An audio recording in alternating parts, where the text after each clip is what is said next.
Widdly widdly widdly widdly widdly widdly widdly whoop. Hello everyone and welcome to episode 15 of Pokemon Crystal. In the last part we got over to Blackthorn. And now I'm starting off just below it to catch the final Pokemon for the team. We're catching a Skarmory. And like a lot of the Pokemon that I've caught this run, it didn't give me trouble. This has been surprisingly easy Pokemon catching wise. Except for Suicune, which as you know I had to load some states a couple times.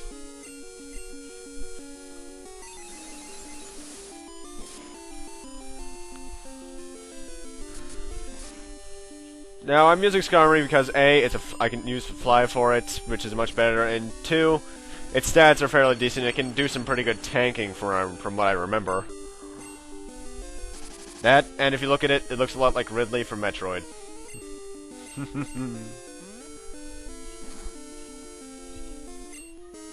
Yikes, that was a critical hit with the lick. That is kinda sad.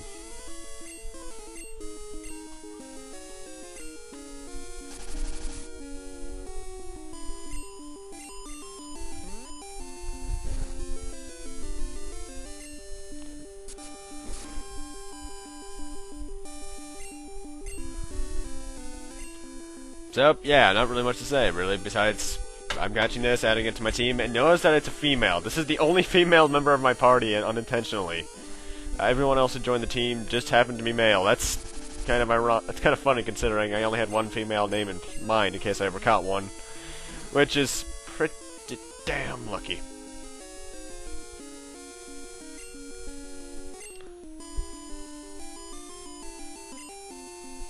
So let's throw our Ultra Ball at it.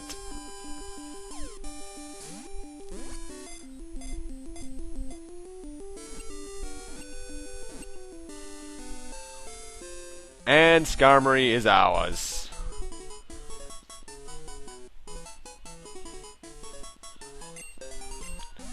Data added to the Pokedex. It's apparently these things feathers are once used as swords in the Pokedex entry, which is very odd. And this thing and Skarmory's nickname shall forever be one of my best friends, Fallon. Wonder if she's watching this. Highly doubt it. Anyway, now we're back in Blackthorn after a slight jump cut. As you can see, I did some training because she's 4 levels since she's about 4 levels higher than she started. And that's not the only level jump you're gonna see. In between this and next part, you're gonna see a jump to everyone except for Blazes up to level 40. Now, as you're gonna see, a lot of the trainers in here aren't battling me. That's because I fought them off screen to do some training.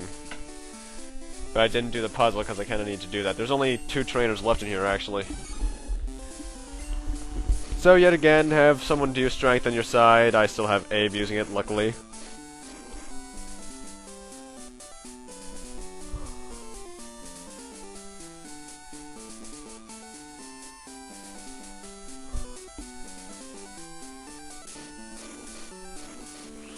For some reason I have a lot of trouble remembering how this gym puzzle goes every now and then, but because the shortcut you're supposed to take back is 2 little boulders, but the boulders aren't there for some reason. I'm not sure if that's like a glitch or something with my version, or if something else is happening altogether. I would think possibly that another boulder would fall down after I beat the gym leader. Nope. And in case you can't tell, this gym is completely filled with dragon types. And this is why I taught Matt Blizzard. Because Blizzard's an ice type attack, and ice type actually absolutely destroys dragon types. Then again, so do dragon type moves. And it's time for our final gym battle against Claire, who's actually Lance's sister. And for some reason, a lot of people make comparisons to her with Claire Redfield from Resident Evil because of the boulder punching in this. Anyway, she starts off with a level 37 Dragonair, who I think, if I remember correctly, it knows Surf. And then again, I think a couple of her Pokemon do. So if you chose the Fire type, be careful with that because it can kill you easily. Oh, and almost every single one of her Pokemon know Thunder Wave, so that's annoying because that's an 100% guaranteed paralysis move should it hit.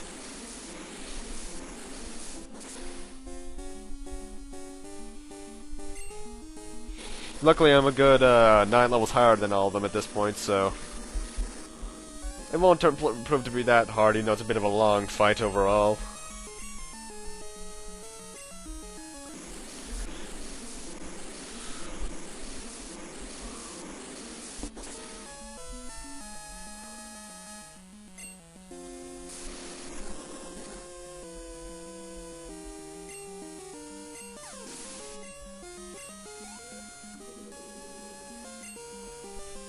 And as you can see there, even though failed in battle, she got experience points. That's because I have the EXP share on her temporarily.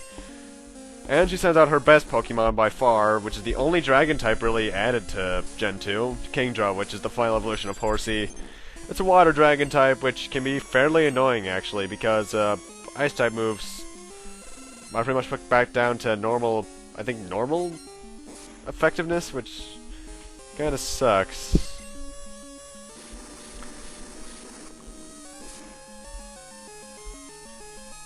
And as you can see, a majority of my Pokemon are fairly low leveled, actually. That won't be for much longer, because in between this episode and the next, as I mentioned before, I did a lot of grinding off screen, so everyone's about 10 levels higher than they are now.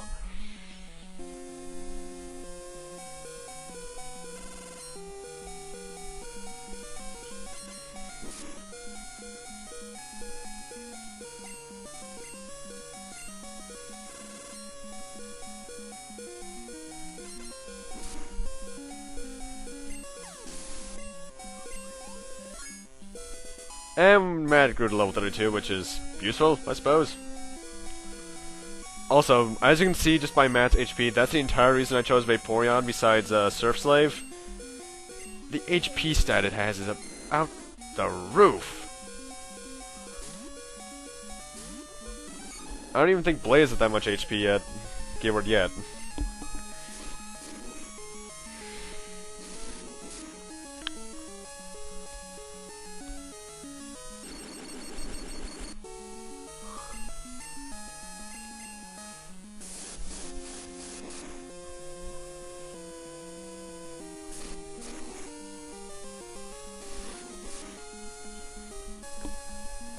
Now, to be honest, because there aren't that many Dragon types, even in Gen 2, I think they didn't get a good, at least a slightly good amount until Gen 3, maybe even Gen 4. You're not going to be fighting that many Pokemon in this gym, even though I had a lot of the battles. You're probably going to be fighting mostly Dragoners and Dratinis. Claire's the only one that has any variety in her team, beside, because she adds the Kingdra.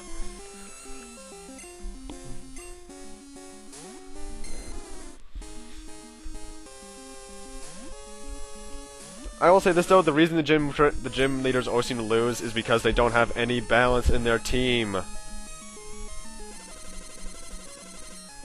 I mean no balance. I hate people in real life who...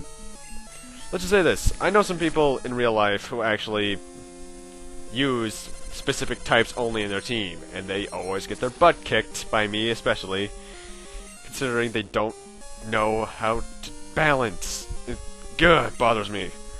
But I know that's because these people have been training these Pokemon their entire life. That's the only reason they use these types. So I'll let it go because it's a video game. But multiplayer battle is just ugh. But anyway, enough about that. Thunder Punch is actually one of the best moves I probably taught Blaze at this point, considering it. I think they think they're slightly resistant to fire. I don't remember. And I was wrong. Blaze has barely more HP than Matt. Keyword barely. And Claire is down. And now while remember Whitney who cried after beating her? She at least cried after her loss and then gave you the badge right afterwards.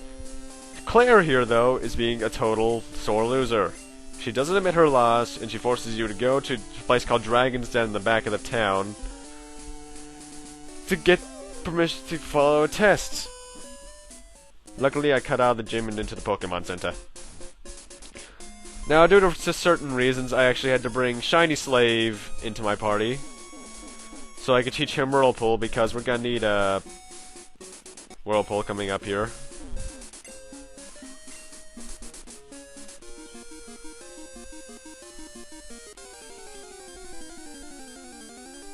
Flippin' Magikarps everywhere. And welcome to Dragon's Den. Probably what is the worst song in the game, in my opinion. I do like what they did within the remix, though. But then again, the remix just have an awesome soundtrack. Now, like the Dream, the trainers in here are going to be fighting them with, using them with majorly dragon Pokemon.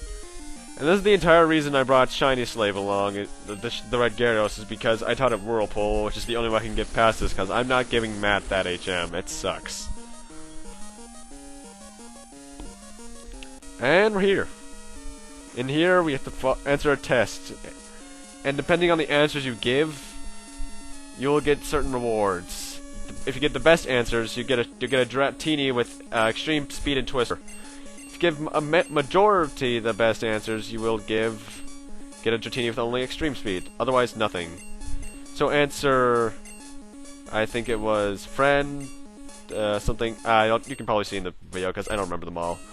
I think that's the one that messes up. Choose love instead of knowledge. That's because you can choose either of those and you'll get a Dratini, but love is the better one. Because you have to treat Pokemon as a true friend. And Claire actually thinks we failed, and this is surprising to her because apparently not even she, the gym leader of this town, passed this dumb test.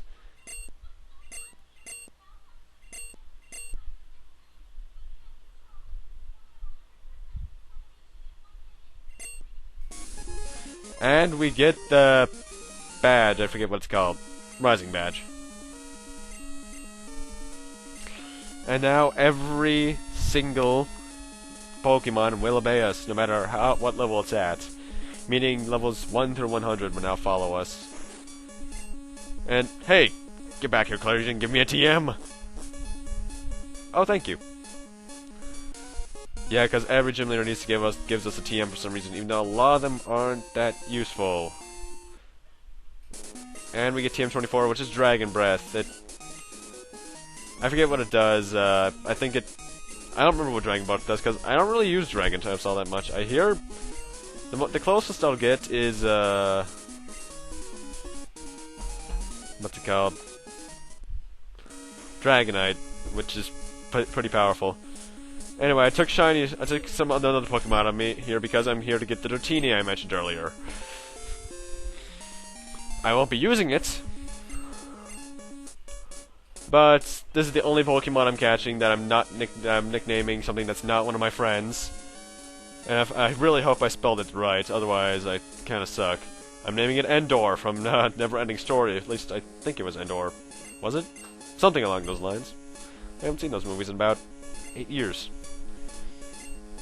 So you get it at level 15, which is fairly low level for this point. Has Wrapped, Underwave, Twister, and Extreme Speed. Twister and Extreme Speed are the only two of those moves that are actually useful.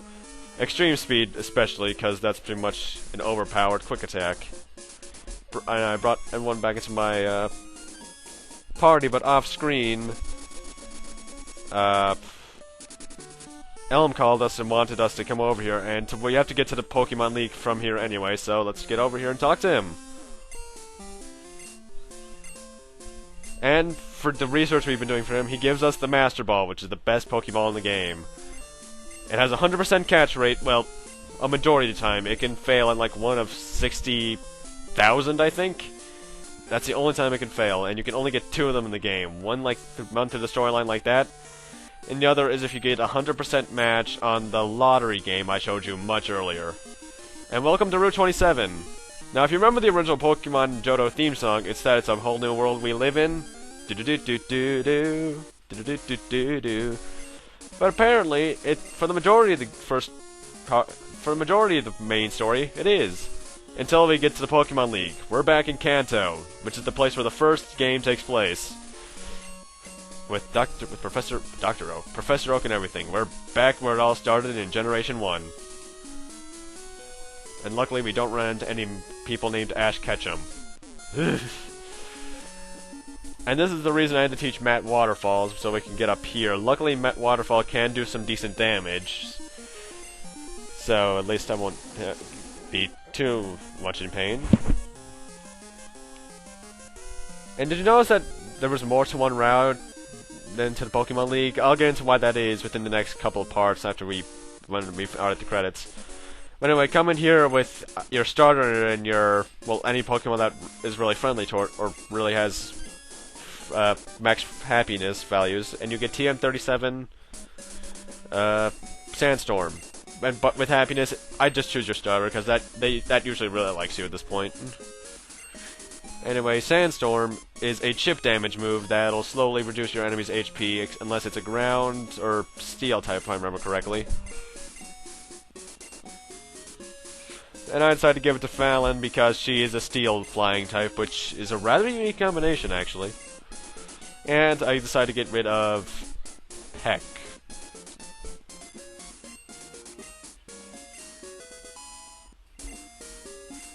By the end of the next part, a majority of these guys will have their endgame movesets, which makes me very, very happy.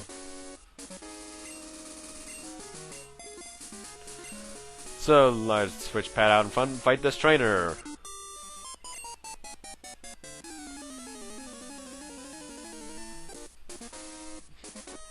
And I had to cut away there because someone distracted me.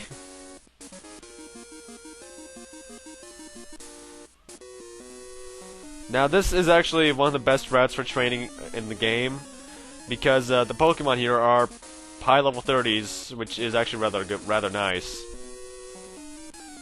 and useful. Now, one of these trainers, I forget which one, I think it's this guy, or one of the other ones. In my first playthrough of Silver, glitched out. And I got into the fight and I could still beat him, but when the Quillfish used Minimize, which is a move that lowers, increases its evasiveness, which pretty much makes it so that the rate of hitting the attack is a lot lower. It's this guy, actually, if I remember correctly. But what happened was, it stayed minimized with the entire fight. And I only hit it 1 out of 40 times? So either I just got really unlucky or some weird glitch happened.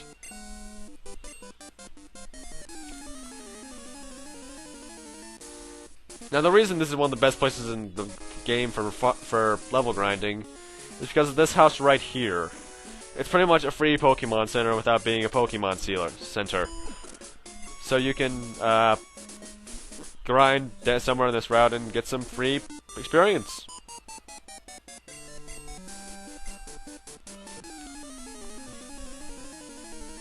Now, actually, this route, this and the route below are new to Kanto. They weren't in the original generation.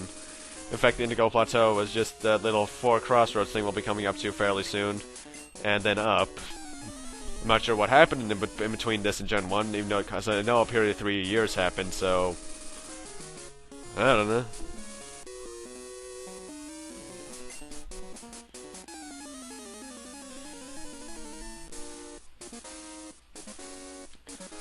The Pokemon timeline's always been a bit fuzzy for me. I know Gen 1 and 3 happen 3 years apart. Apparently, Gen 3 happens at the same time as Gen 1, and 4 happens at the same time as Gen 2, and then 5 is the recent game in the timeline, but I don't know. Anyway, this is the crossroads of the regions. To the left is Mount Silver, down is Johto, up is Indigo Plateau, and to the right is Kanto. But, I'm going to have to end this off here. Thank you guys for watching. Rate, comment, subscribe, all that kind of stuff. And next time on Pokemon Crystal, we'll head through Victory Road. See you guys then.